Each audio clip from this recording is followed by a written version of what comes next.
So Rassie calls his squad for Mbombela Stadium quite early, I think, compared to the last few weeks. I kind of felt that he said, look, Argentina, bring it on.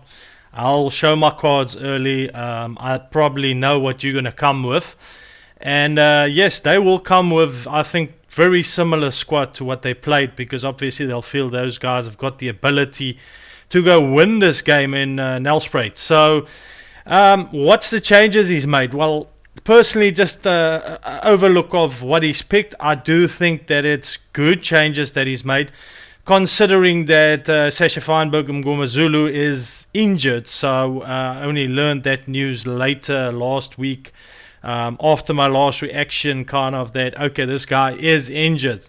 So obviously Mani will be still now again second option for the Springbok jersey, even after, the poor kicking, that one poor kick at the end. But nevertheless, we'll talk a little bit more about Mani, because the poor guy has been, the subject of social media, and man, a lot of memes going around. It's tough for these rugby players sometimes, but at the same time, you want to go play fly off. You're the commander of the team. You're playing for the Springboks, and obviously you're gonna get your criticism come back, especially with the power of social media now. But anyway, let's get into this team. So starting off, the first change that I see there is Bongi Mbonambi making his way back into the starting squad there. You see the injection there is huge to have him start, coming from the bench straight away. Getting a Mbonambi to start, I think that's a great call to get him back in the squad. He comes with a lot of experience, just deepens, that impact in that forward pack, along with Oxenche and Frans Malherbe. Now, Frans Malherbe, such a good scrummager. I've said this over and over many weeks, probably always a bit of a broken record, but Oxenche, I mean, just look at what a game he had last week. Probably one of the best players last week, standout player, even considering the Springboks just lost. He was just so good, Oxenche, and he's scrummaging. He's got this ability to get under the props and just, get in on their chests and just suffocate them. And just generally, his gameplay, his carrying was outstanding. He played great. So I'm glad he's going in for the last game again. And they're playing him and not saying, oh, you know what, let's give him a rest or something. That they now, kind of had a little bit of a, wake-up call as such to say we have to field our best team for this last game. Because it is the Rugby Championship that is on the line. And as much as you want to say, it doesn't really matter to Rassie because he's building and all of this stuff, trust me, this does matter. Now then, looking at your locks, also good for me. Eben Etzebeth, a big milestone for him, will be the most cap Springbok. And, for me, it's a great achievement and well deserved for this guy. And I think that's why Rassie played him last week, flew him all the way over, playing him this week again, because he probably said, coach, look, with this rugby championship, I want to try and achieve this milestone. I don't know if it was discussed, but it would be something awesome now for him to experience at home, not a game away somewhere, but actually having, the honor to do this at home. Taking that record then from Victor Matfield, and I think he's still got a lot of legs in him, and we'll probably see the next World Cup, so he'll still put some games on there on his record. Then you can see what Rassie does, guys, and if you go look at Ruan Orkia as a good example of that. If he sees someone struggling in a position, that doesn't deter him. He always feels that he's very loyal towards his players, and that's one of the great qualities of Rassie Erasmus. But that's the difference, when you are the leader of your team, you got to support them and help them develop. Almost performance management, if you could call it, like they do in work. That's what he's done with Ruan Orkia, and he keeps doing. He's still playing Ruan Orkia again for another week. And man, he's not been great for me so far.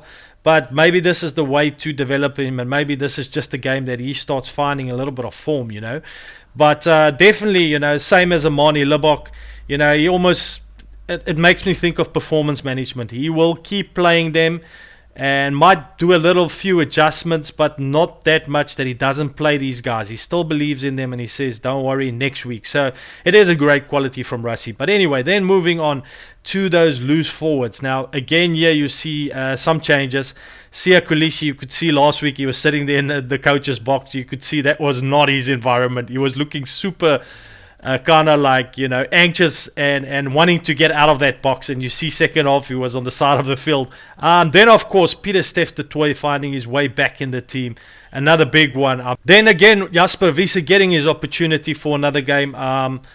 Jasper, discipline is still a thing for him. I haven't seen him play a full game and not feel like he gives away penalties. But he does carry well with the ball, and that's got to be said. So it's still a really great, forward team that's been picked there. Then looking at your back line there, Jaden Hendrickson now getting a start this week. I think rightfully so, because Jaden Hendrickson kind of almost seems a little bit better than Kobus Reinach these days to me. I almost have to say they kind of almost look to me that Kobus Reinach, I don't know what's going on with the guy. Jaden Hendrickson then getting a start there. And then, of course, the combo. They don't break the combination. So Jaden Hendrickson will then start with Amani Libbok. Many will say, how can you play again? But what are they going to do now? Like, they've put a lot of energy into Mani. Let's not look past Mani and what he's done for the Springboks and his general gameplay. He's very good. They're not just going to throw him away. I think the questions around, us fans having the right to ask those questions, asking, look, is he still the best third option, is a very fair question to ask. But you don't change that just in one game. You need to do that at the start of a season or at the start of a tour. Maybe look at a Sia Masuku or Jordan Hendrickson. But you have to do that at the start of a season. You can't go just throw the guy away at the end of a tournament when he was picked with the squad.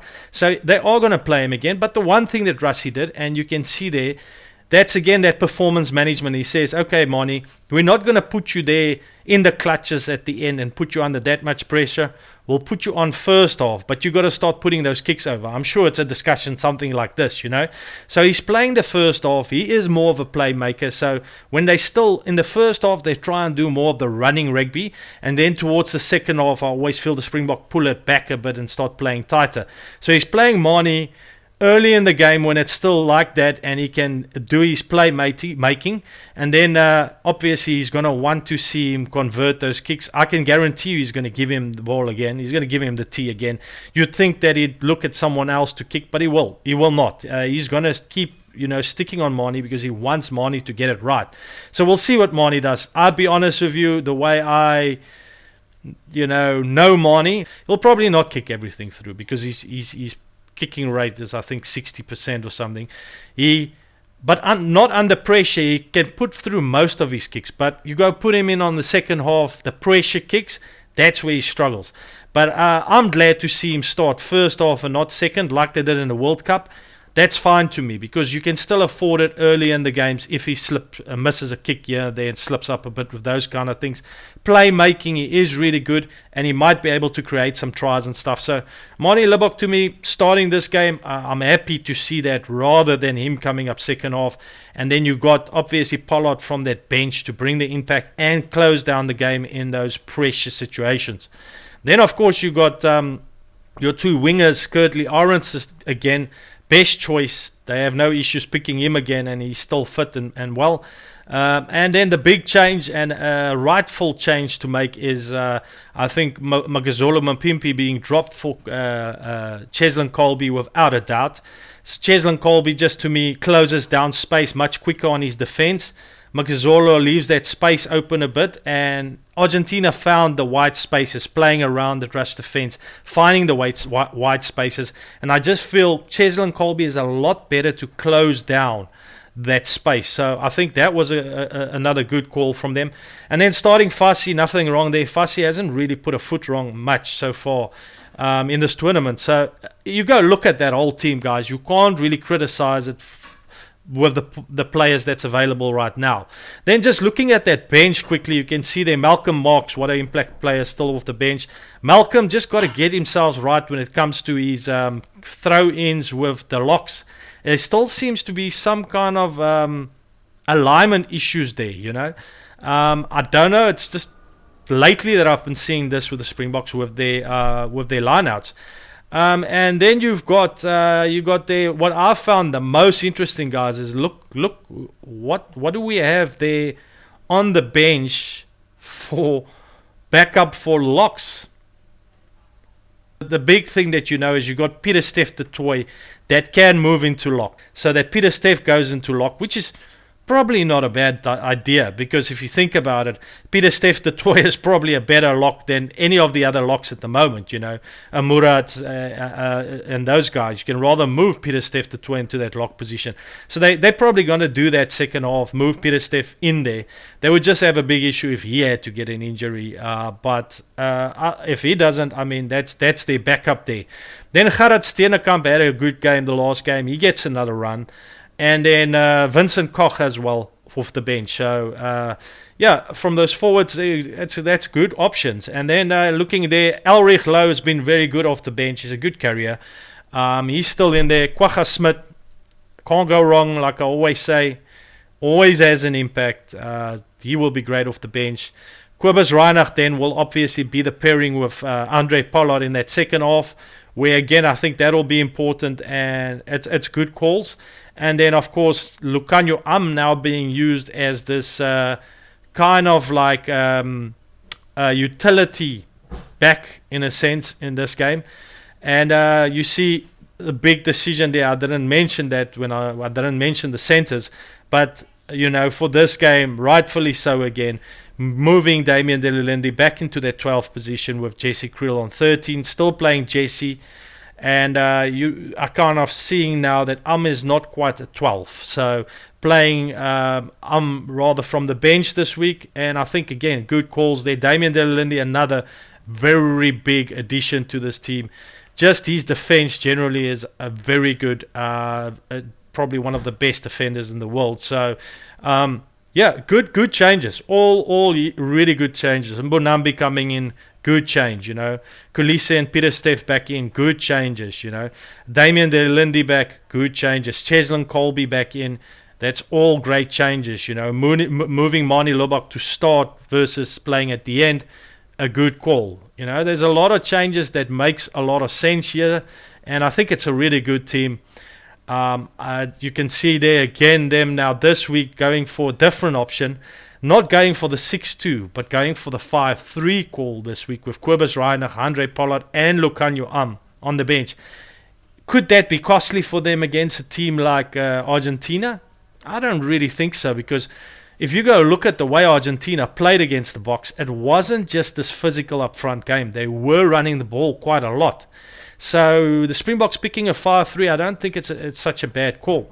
You know, so I think that's going to be a very good matchup. It's a very good team, and I do have to say that I do believe this team is, you know, substantially stronger than the team that they toured with the changes that they've made. I think they're going to be a lot better on the defense, because the defense was what let the Springboks down, and I think those individuals did have an issue. Playing like out of position. Makazole Mapimpi was struggling a bit, closing down the space. So the changes that they've made definitely going to have an impact. Mbonambi back, you know, Pieter-Steph du Toit on defense, just phenomenal. Even Asiat Kulisi. So good changes, and I think it will make a big impact on this game. How do I see the game playing out? Well, I don't see the Springboks really... I'd say after the first half, the Springboks will probably be ahead by about 4. As that impact and stuff comes on, I think it will be further. I'm going to go with the Springboks win by 9. Way out there after the Springboks lost by 1 last week.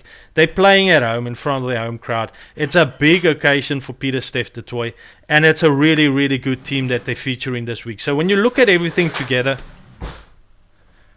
when you're looking at everything together, it is really a lot of factors that will, I think, make the difference, and the Springboks should win it, I think, comfortably with 9 points at the end. I do feel they'll have a better first half. The defense will be a lot better.